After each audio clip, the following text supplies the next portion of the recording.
नमस्कार दोस्तों, स्वागत है आप सबका भद्रा एस एकेडमी में। आज का डेट है 29 जुलाई 2023 एंड डेली के करंट अफेयर्स के न्यूज एनालिसिस के डिस्कशन में मैं शुभदीप आप सभी का स्वागत करता हूं। चलिए सबसे पहला आज का न्यूज देख लेते हैं। हम लोग बात करेंगे असम ट्रिब्यून का एक सबसे इंपॉर्टेंट आर्टिकल, जहां पर लोकतक कंजर्वेशन के रिलेटेड आर्टिकल्स आई थी। तो यहाँ पे क्या लिखा हुआ था दैट एक रिपोर्ट रिसेंटली रिलीज किया गया है और इस रिपोर्ट का नाम है ये of course expert advisory committee का रिपोर्ट है और ये रिपोर्ट का नाम क्या है, long term perspective plan for conservation and wise use of Loktak and associated wetland. ठीक है, सो ये जो रिपोर्टेड है, ऑफ कोर्स आपको सुन के ही लग गया होगा दैट एक पर्सपेक्टिव है इस रिपोर्ट के थ्रू, जहां पर लॉन्ग टर्म कंजर्वेशन कैसे किया जा सके लोकतक लेक का और ऑफ कोर्स एसोसिएटेड वेटलैंड्स का।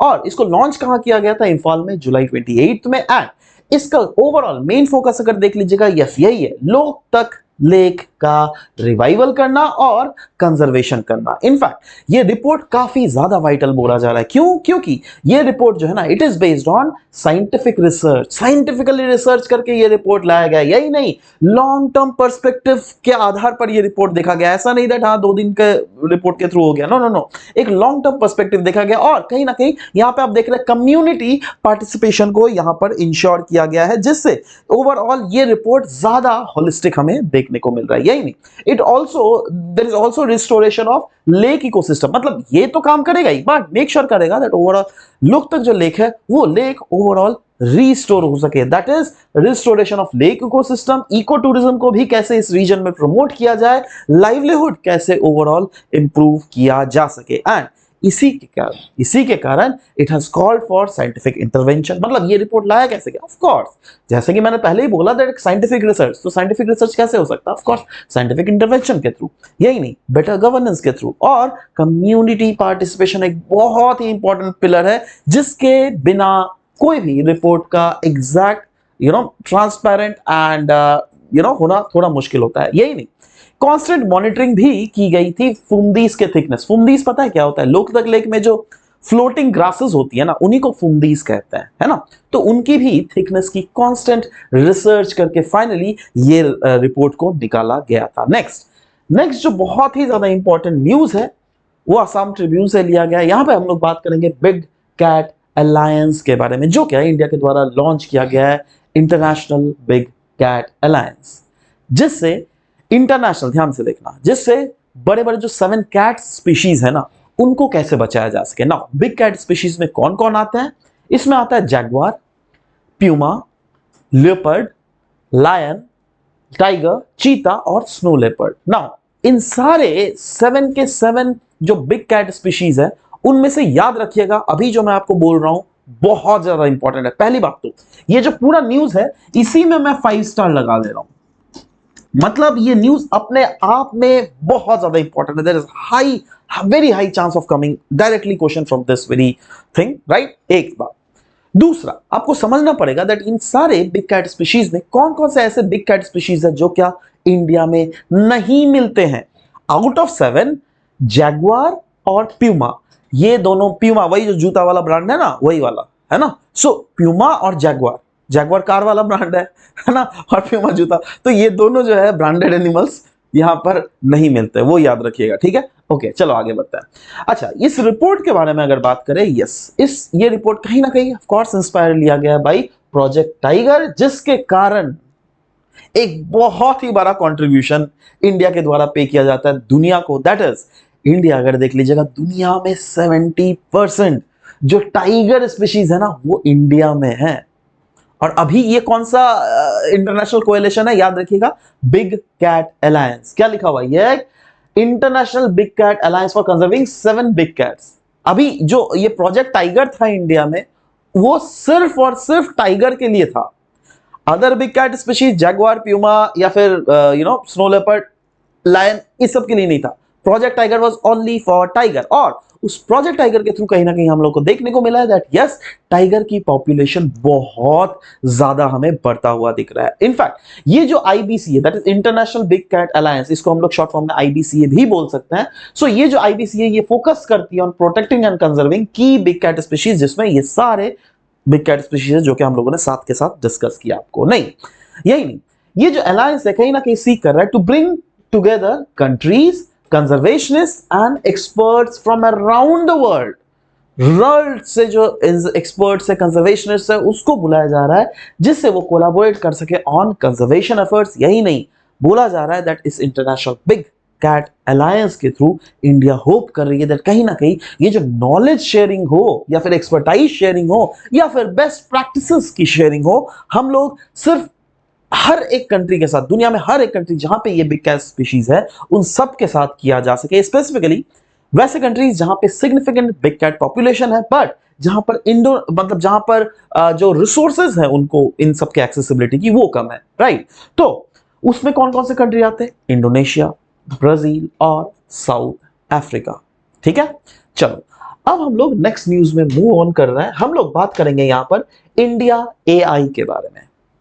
इंडिया एआई यह एक इनिशिएटिव है डिजिटल इंडिया कॉर्पोरेशन का और Meta, of course digital India corporation और मेटा जो है ना वो कहीं ना कहीं एमओयू साइन की है जिससे आर्टिफिशियल इंटेलिजेंस के फील्ड में कोलैबोरेशंस को और भी ज्यादा फोस्टर किया जा सके। मेटा वही कंपनी है जिसकी फेसबुक है, जिसकी व्हाट्सएप है, जिसकी इंस्टाग्राम है, राइट। नाउ यह एक जॉइंट वेंचर है किस किस के बीच में? Ministry of electronics and information technology that is MeitY and national e governance division and NASSCOM के बीच में। इनफैक्ट यह एक नॉलेज पोर्टल है, एक रिसर्च ऑर्गेनाइजेशन है एंड एक इकोसिस्टम बिल्डिंग इनिशिएटिव है जो क्या फोकस करेगा हमारे ओवरऑल नेशन को दैट आर्टिफिशियल इंटेलिजेंस में कैसे हम स्विच ऑन कर सके स्मूथली। यही नहीं, it is inspired by the माफ करना, यस इसके अगर प्रॉपर अगर ऑब्जेक्टिव देख लीजिएगा वो क्या है? यस, एक फ्रेमवर्क इसको एस्टैब्लिश करना, ऐसा फ्रेमवर्क, एक ऐसा फ्रेमवर्क जिसके तहत हम लोग ऑफ कोर्स मेटा का जो ओपन सोर्स एआई मॉडल है उसका आराम से यूज कर सके इंडिया के आर्टिफिशियल इंटेलिजेंस के इकोसिस्टम को और भी ज्यादा स्ट्रेंथन करने के लिए। इसी के साथ, इसी के कारण ही तो हम लोग मेटा के साथ हमारी गवर्नमेंट जो है कोऑपरेट कर रही है। साथ ही साथ और भी एम है that is to advance the research and development in artificial intelligence and emerging technologies जिसके थ्रू एक ब्रेक थ्रू लाया जा सके हमारे आर्टिफिशियल इंटेलिजेंस के टेक्नोलॉजीज और एप्लीकेशंस में। स्टैब्लिश करना एक सेंटर ऑफ एक्सीलेंस जिससे नर्चर किया जा सके startup ecosystem and AI in other emerging technologies. मतलब डिफरेंट अदर, जैसे सोचो कल को अगर मैं आर्टिफिशियल इंटेलिजेंस को मैं यूज करना चाहता हूं मेडिकल सेक्टर में, राइट, एक ऐसा सेक्टर में जहां पे ह्यूमन का intervention is very very important, तो वहां पर अगर मैं आर्टिफिशियल इंटेलिजेंस को सेटअप करना चाहता हूं तो वो कौन सा एक फील्ड हुआ? एक ऐसा फील्ड जो कि इमर्जिंग टेक्नोलॉजिकल फील्ड में हम बोल सकते हैं। यस एब्सोल्युटली, वही चीज यहां पे बोला गया है। एक डेटा सेट को क्रिएट करना, बिल्डअप करना इन इंडियन लैंग्वेज जो कि इनेबल कर सके ट्रांसलेशन और एक लार्ज लैंग्वेज मॉडल को इनेबल कर सके जो क्या प्रायोरिटाइज करेगा low resource languages in order to foster the social inclusion and improve the government service delivery. Now हम लोग नेक्स्ट बात करेंगे एक बहुत ही ज्यादा महत्वपूर्ण न्यूज के लिए एंड ये क्या है? इंडिया का राइस एक्सपोर्ट बैन को लेकर, क्योंकि आईएमएफ के चीफ ने क्लियरली बोला है दैट ये जो इंडिया ने डिसीजन लिया है to to restrict the export of premium rice, I mean rice brand except basmati चावल, तो ये कहीं ना कहीं आने वाले समय में इंटरनेशनल लेवल में फूड प्राइस इन्फ्लेशन को प्रोमोट कर सकता है। तो इंडिया ने कहीं ना कहीं इंप्लीमेंट किया तो restrictions on non basmati white rice export. Basmati export करो कोई बात नहीं, बट जो नॉन बासमती है वो एक्सपोर्ट नहीं होगा। इससे क्या होना, देखो गवर्नमेंट को पहले मैंने बोला ना, गवर्नमेंट के पास सारे रिसोर्सेज है, so government have the access of data that आने वाले फ्यूचर में क्या होगा। अगर डिपेंड करेगा, जैसे अभी आपको हम लोग का अल नीनो ईयर चल रहा है, तो अल नीनो ईयर चल रहा है तो ऑफ कोर्स प्रोडक्टिविटी तो कम ही होने वाली है, और प्रोडक्टिविटी अगर कम होगी, अगर ज्यादा पे एक्सपोर्ट कर दोगे तो हमारे देश में महंगाई बढ़ जाएगी ना। इसीलिए गवर्नमेंट ने इसमें एक्सपोर्ट में बैन लगाया है ना, जिससे इंश्योर किया जा सके एक सफिशिएंट हमारे ही देश में डोमेस्टिक मार्केट में अवेलेबिलिटी इस राइस की, राइट। सो ये जो एक्सपोर्ट बैन है ये इंटेंट किया गया है जिससे सपोर्ट किया जा सके इथेनॉल ब्लेंडिंग प्रोग्राम को, यही नहीं रिड्यूस किया जा सके कॉस्टली ऑयल इंपोर्ट्स को, और बेनिफिट किया जा सके एनिमल हस्बेंड्री एंड पोल्ट्री को, राइट। एंड अगर आपको कंफ्यूजन हो दैट इथेनॉल ब्लेंडिंग क्या, अब देखो इथेनॉल ब्लेंडिंग में अगर देख लो, जो बहुत सारे हमारे जो national policy on ethanol blending है उसमें क्लियरली मेंशन किया हुआ है दैट बहुत सारे आप चीजों को इथेनॉल ब्लेंडिंग के लिए यूज कर सकते हो, जिसमें आप जो ब्रोकन राइस है ना उसका भी इस्तेमाल कर सकते हो, राइट। अभी सोचो क्या होता दैट अगर ये एक्सपोर्ट बैन नहीं लगता तो क्या होता, अच्छे अच्छे राइस तो दुनिया में भेज देते एक्सपोर्ट करके हम लोग, क्योंकि दुनिया में तो बाहर गंदा क्वालिटी तो नहीं भेज सकते ना, और गंदा गंदा क्वालिटी जो है वो हमारे देश के लोगों के लिए रह जाते हैं, समझ रहे हो? मतलब वो उससे जिससे इथेनॉल ब्लेंड हम लोग करते हैं टूटा हुआ राइस से, उसको लोगों को खाना पड़ता, राइट, समझ रहे हो बात? तो गवर्नमेंट कभी भी अगर कुछ एक्टिविटी करती है, कोई इनिशिएटिव लेती है, ऑफ कोर्स लार्जर जिससे देश का ओवरऑल भला हो सके, राइट ना। इंडिया का अगर ओवरऑल स्टेटस देख लेना दैट राइस एक्सपोर्ट में हम किस पोजीशन में है, तो आपको समझना पड़ेगा इंडिया जो है ना सेकंड लार्जेस्ट प्रोड्यूसर है राइस दुनिया भर में, किसके बाद? चाइना के बाद। बट चाइना, इंडिया जो है लार्जेस्ट राइट एक्सपोर्टर है। देखो प्रोड्यूसर में सेकंड नंबर में, बट एक्सपोर्टर में तो नंबर 1 है ना। And nearly 40% of the global rice export जो है 2022-23 में वो इंडिया के द्वारा किया गया था। एंड नॉन बासमती जो व्हाइट राइस है वो कॉन्स्टिट्यूट करता है approximately 25% of the total rice exported from the country, right. So ये तो कमी है, इससे ज्यादा कोई फर्क एज सच नहीं पड़ने वाला है, राइट। नेक्स्ट आगे बढ़ते हैं, हम लोग बात करेंगे नमामि गंगे प्रोग्राम के बारे में। क्यों हम लोग बात कर रहे हैं नमामि गंगे प्रोग्राम के बारे में? क्योंकि रिसेंटली गवर्नमेंट ने बोला है that 254 projects have been completed so far under this Namami Gange programme. तो ये नमामि गंगे प्रोग्राम क्या है? ऑफ कोर्स इसको लॉन्च किया गया था 2014 में। किस मिनिस्ट्री के अंदर? मिनिस्ट्री ऑफ जल शक्ति के अंदर। ऑब्जेक्टिव क्या था? ऑब्जेक्टिव करना था दैट ऑब्जेक्टिव कुछ ऑब्जेक्टिव्स को अकम्प्लिश करना था, जिससे हमारे जो गंगा रिवर में पोल्यूशन ले लो, या फिर गंगा रिवर की जो क्वालिटी डिग्रेड कर रही है, तो गंगा को कंजर्वेशन के बारे में बोल लो, या फिर गंगा को ओवरऑल जिससे रिजुविनेट किया जा सके, यही इसके मेन एम थे। और नमामि गंगे प्रोग्राम जो है ये एक इंटीग्रेटेड कंजर्वेशन मिशन है, जिसको अप्रूव किया गया as a flagship program by the united union government 2014 में, राइट। इसके कुछ और भी एस्पेक्ट्स है, जैसे अगर आप देख लोगे ये प्रोग्राम को इंप्लीमेंट किया गया by national mission on clean Ganga and इसके स्टेट काउंटरपार्ट ऑर्गेनाइजेशन जो क्या है state program management group, right. और इसके कुछ ऐसे पिलर्स है जिसमें ये मेन फोकस करेगी, जैसे sewage treatment infrastructure, that is जो इंडस्ट्रियल जो वेस्टेज होते हैं या फिर जो हाउस से वेस्ट निकलते हैं उसको ट्रीटमेंट इंफ्रास्ट्रक्चर, यही नहीं इंडस्ट्री से भी जो बहुत सारे एफ्लुएंट्स निकलते हैं उसको प्रॉपर मॉनिटर करना, लोगों को अवेयरनेस करना, क्योंकि बहुत समय क्या होता है लोग भी गंगा को बहुत ज्यादा पल्यूट करते हैं, राइट। तो पब्लिक अवेयरनेस फैलाना, एफॉरेस्टेशन करवाना उसके आजू बाजू वाले रीजन में, ओवरऑल उस रीजन की बायोडाइवर्सिटी को जिससे कंजर्व किया जाए। क्योंकि आप खुद सोचो ना, अगर इंडस्ट्रियल पोल्यूटेंट्स वहां पे गिर जा रहे थे तो उसको पोल्यूट कर रहे थे, तो क्या वहां पे बायोडाइवर्सिटी हो सकती थी? नहीं, राइट। मतलब प्रॉपरली प्रोपेगेट नहीं कर सकती। बट अगर हम इसको रोक देंगे तो इनडायरेक्टली वहां की बायोडाइवर्सिटी को हम लोग पनपने दे रहे हैं, राइट। वो बायोडाइवर्सिटी जो कि हमारे पास्ट में भी रहा था, राइट। यही नहीं, रिवर सरफेस क्लीनिंग और रिवर फ्रंट डेवलपमेंट, तो ये सब सारे मेन पिलर्स है of this whole program. Next,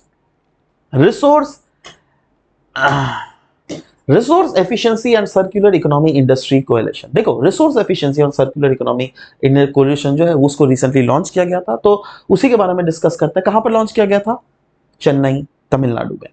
launch किसके द्वारा किया गया? हमारे honourable environment, forest and climate change के मिनिस्टर श्री भूपेंद्र यादव जी के द्वारा, और इसको लॉन्च किया गया in the presence of commissioner of environment from European union and honourable ministers from various countries on the sidelines of G20, that is Canada, France, Italy, Denmark, Mauritius and United Arab Emirates. So overall जो ये है resource efficiency and circular economy industry, नाम से क्या पता चल रहा है? रिसोर्सेज को एफिशिएंट बनाना और सर्कुलर इकोनॉमी को प्रमोट करना। Yes, absolutely. सर्कुलर इकोनॉमी क्या होता है? जैसे से फॉर एग्जांपल रिसाइकलिंग को प्रमोट करना, यही समझ लो, यही है सर्कुलर इकोनॉमी। मतलब जैसे हम लोग कुछ जैसे ई वेस्ट को जनरेट होता था, हम लोग फेंक देते थे, बट अभी क्या, अब अगर इसको रिसाइकिल भी किया जा सकता है, क्योंकि ई वेस्ट में जो है बहुत सारे प्रेशियस मेटल्स रहते हैं, उसको हम लोग एक्सट्रैक्ट कर सकते हैं। बहुत सारे जो जैसे प्लास्टिक है, जो क्या प्लास्टिक वेस्ट बन के गिर जाता था, तो उसको भी हम लोग रिसाइकिल करके अलग प्रोडक्ट मैन्युफैक्चर कर सकते हैं, राइट। तो ओवरऑल बोला गया दैट इसका एम ही है, ये जो कोएलिशन हुआ है ना, इसका एम ही है दैट इन सर्कुलर इकोनॉमी को directly in fact not indirectly, directly promote करना। और ये जो है एक इंडस्ट्रियल ड्रिवन इनिशिएटिव है, जिसका मेन एम है दैट कैसे रिसोर्स एफिशिएंसी और सर्कुलर प्रैक्टिसेस को ग्लोबली प्रमोट किया जा सके। हम लोग बात करेंगे बता गाय का क्रेटर। क्रेटर पता है क्या होता है? वोल्केनिक इरप्शन के बारे में कभी भी आज तक पढ़ा है? वोल्केनोस, देखो अगर मैं मान के चल रहा हूं दैट ये यहां से वोल्केनो फटता है, ठीक है, ये अगर एक वोल्केनिक कोन हुआ तो ऑफ कोर्स वहां से क्या होगा, मैग्मा निकलेगा, बाहर में आएगा तो क्या बन जाएगा, लावा। ठीक है, अब ये जो वोल्केनो, ये वाला जो मुंह होता है ना वोल्केनो का, जो इस रीजन में मुंह होता है ना, इसको कहा जाता है क्रेटर। ठीक है, और ऐसा ही एक क्रेटर है रशिया में जिसको हम लोग कहते हैं बतागायका क्रेटर। और क्रेटर सब समय वोल्केनो के थ्रू ही नहीं फॉर्म करता है, बहुत समय अगर हायर लेवल की स्टडीज अगर आप लोग ज्योग्राफी में करोगे तो you will get to know that सब समय क्रेटर वोल्केनोस के ही नहीं होते हैं, बहुत समय क्रेटर्स जो है वो शूडो वोल्केनोस के भी होते हैं, जो कि रियलिटी में वोल्केनोस एज सच नहीं होता है। बहुत समय क्रेटर्स फॉर्म कब होता है, जब सोचो बाहर से कोई उल्का पिंड गिर गया या फिर मिटियोराइट आके टकरा गया, तो इतना इंपैक्टफुल टकराता है जब वो क्रेटर बन जाता है, समझ लो। ऐसे there is an number of cases जब क्रेटर बन सकते हैं, बट एनीवेज ऐसा ही एक क्रेटर है रशिया का। यहां पे देखो, ये रशिया है, एशिया है, ऑफ कोर्स हमारा प्यारा भारत, ऊपर में एशिया, राइट। सो ये वाला जो है ना, ये वाला this very point I am talking about, right. So this very point is the Batagaika crater. ठीक है, और रीसेंट स्टडी ये शो करती है दैट यस, ये जो बतागायका क्रेटर है आने वाले समय में ये एक वार्निंग साइन हो सकता है अर्थ के लिए। क्यों भैया, क्या हो गया इसमें, भूत आ गया क्या? नहीं, देखो क्या है, एक्चुअली जब स्टडी किया गया तब पाया गया दैट इसके अंदर जो सॉइल है ना, इस क्रेटर के अंदर, वहां पे डेंजरस अमाउंट है ऑर्गेनिक कार्बन का, जो क्या रिलीज हो सकता है अगर अगर उसके ऊपर जो परमाफ्रॉस्ट है वो पिघल जाए ड्यू टू ग्लोबल वार्मिंग।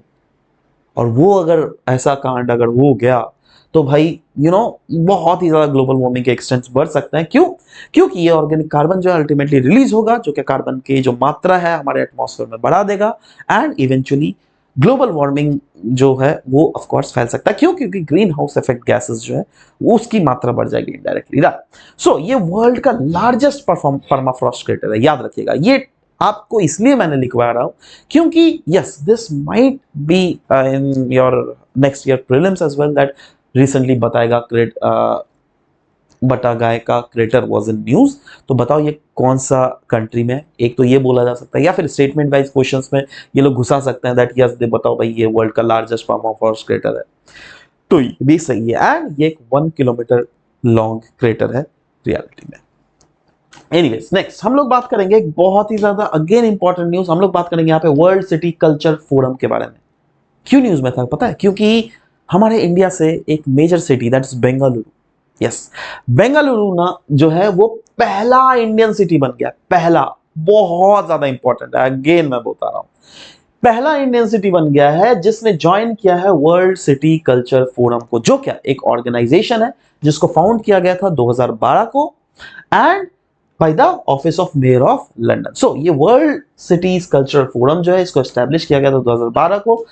तब जब एस्टैब्लिश किया गया था तब 8 मेंबर स्टेट्स ही थे, राइट। बट अभी अगर देख लोगे रफली अराउंड 43 मेंबर स्टेट्स है, जिसका ऑब्जेक्टिव है दैट ऐसे पॉलिसी मेकर्स जो है ना इन मेंबर्स कंट्रीज के, वो अपने रिसर्च और इंटेलिजेंस को शेयर कर सके और एक्सप्लोर किया जा सके vital role of culture in the future prosperity. That is कोई भी रीजन के कल्चर कैसे उस रीजन के प्रोस्पेरिटी में एक बहुत ही महत्वपूर्ण भूमिका निभा सकती है। नेक्स्ट हम लोग यहां पे बात करेंगे भारत मंडपम के बारे में।